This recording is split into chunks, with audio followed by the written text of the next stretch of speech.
Bismillah. Welcome to ThinkMath. Today we're solving an IB analysis and approaches exam style question on arithmetic and geometric sequences. Consider a sequence UN whose first three terms are U1 equals k minus 2, U2 equals k, and U3 equals 2k plus 3, where k is a real number. Part A, if the sequence is arithmetic, find k and then find U3. Part B, given k equals 3, show the sequence is geometric and explain why the infinite sum does not exist.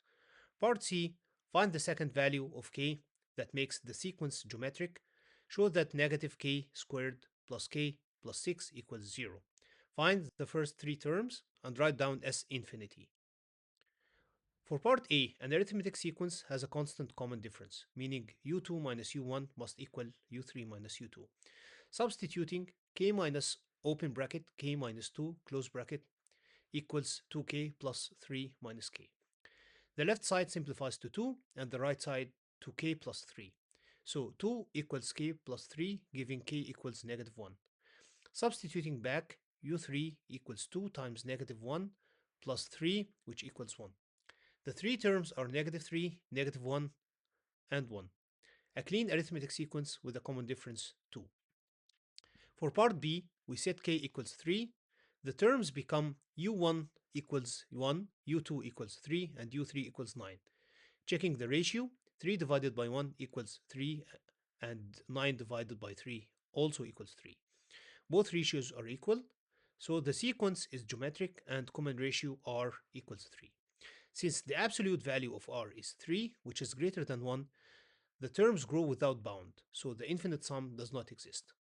For part C, a geometric sequence requires u2 squared equals u1 times u3. Substituting, k squared equals open bracket k minus 2 close bracket times open bracket 2k plus 3 close bracket. Expanding the right side, 2k squared plus 3k minus 4k minus 6 equals 2k squared minus k minus 6. Rearranging, negative k squared plus k plus 6 equals 0, as required. Factoring gives k minus 3 times k plus 2 equals 0, so the second value is k equals negative 2.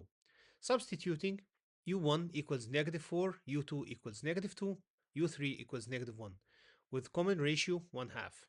Since the absolute value of r equals 1 half, which is less than 1, the infinite sum exists. S infinity equals negative 4 divided by 1 minus 1 half, which equals negative 8. Follow ThinkMath for IB Math. Links below.